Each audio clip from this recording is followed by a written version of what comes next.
एक बार गुलाब के फूल को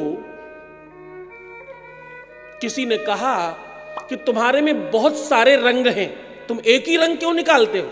और भी रंग निकालो, और भी रंग अपने बाहर लाओ। गुलाब ने कहा मेरे अंदर कोई रंग नहीं है, मैं सिर्फ लाल ही हूं और मेरे अंदर सिर्फ लाल रंग निकलते हैं। उसने कहा नहीं, तुम्हारे अंदर और रंग है। गुलाब बिल्कुल तुम्हारी तरह जिद्दी था, नहीं, सिर्फ लाल ही रंग है मेरे में और कुछ नहीं। उसने कहा देखो तुम्हारी पत्तियां हरी हैं। उसने कहा हो सकता है, चलो एक रंग और मान लेते हैं, और नहीं कोई रंग मेरे में। उसने कहा देखो तुम्हारे कांटे ब्राउन और ब्लैक हैं। अच्छा एक और मान लिया, अब नहीं है कोई भी रंग। उसने कहा तुम्हारी त्वचा अगर हटाई जाए तो अंदर से सफेद निकलता है, एक रंग और है तुम में। ऐसे करके बहुत सारे रंग दिखाए। गुलाब ने कहा रंग हो सकते हैं लेकिन फूल मेरे में लाल ही निकलता है। उसने कहा भैया तुम्हें समझा रहा तो तुम नहीं समझ रहे हो। तो उसने उस गुरुजी ने गुलाब को काट दिया, थोड़ी सी कटाई कर दी और कटिंग करके कुछ और जोड़ दिया। जोड़ने के बाद थोड़े दिन बाद गुलाब गुलाबी निकला। गुलाब लाल नहीं, गुलाब गुलाबी निकला। यथा नामम तथा गुणम। बोले देखा तुम्हारे अंदर एक और रंग है। गुलाब ने कहा बस और नहीं, बस दो ही है। उसने कहा एक और रंग है तुम में। फिर कुछ काटा, फिर कुछ जोड़ा, गुलाब दूसरे रंग का निकला।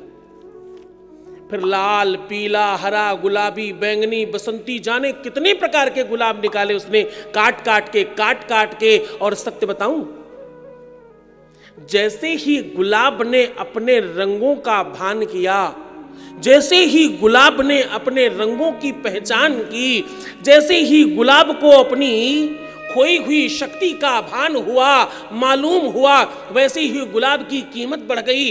5 पैसे का गुलाब 5 रुपए में बिकने लगा और देसी गुलाब विदेशी हो गया, पूरे विश्व में घूम कर आने लगा। आज पूरी दुनिया में घूम रहा है लाल पीला वाला। वो हल्का वाला गुलाब तो हो सकता है 5 पैसे में 10 पैसे 15 पैसे 20 पैसे मिल जाए, लेकिन वो डंडी वाला अच्छा वाला गुलाब जो काट कर बनाया गया, उसकी कीमत बड़ी हो गई। वो कभी कभी तो 20-50 रुपए का भी मिलता है। अभी फरवरी आ रही है, इसी हम जनवरी में ना, अभी अगले ही महीने बस गुलाब की कीमत और बढ़ने वाली है। उस दिन गुलाब और बड़ा तेजी में रहता है। इतने कलर के रंग जो गुलाब में निकले वो किसी गुरु की कृपा से निकले। हाँ, किसी गुरु ने वो मार्ग बताया, वो रास्ता बताया, तो गुलाब की कीमत बढ़ गई। कोई गुरु कृपा करे तो तुम्हारी कीमत बढ़ जाती, तुम्हारा मूल्य बढ़ जाता है, तुम्हारी पहचान बढ़ जाती है और तुम्हारा पद बढ़ जाता है, तुम्हारी स्थिति मजबूत हो जाती है। और एक बात कहूं, वो गुरुजी कोई पंडित पुजारी महात्मा संत अमलात्मा यति मुनि कोई सिद्ध नहीं थे। वो एक माली था जिसने काट कर ये रास्ता बताया। गुरु कोई भी हो सकता है। जिस दिन तुम्हें कोई जगाने वाला मिल जाए उसे गुरु मान लेना। गुरु का वो जो पद है वो बड़ा है, गुरु का वो पद बड़ा है, गुरु का वो स्थान बड़ा है, गुरु की वो महिमा बड़ी है। उस शब्द की महिमा, उसकी रक्षा करने के लिए त्रिदेव अपनी शक्ति लगा कर रखते हैं।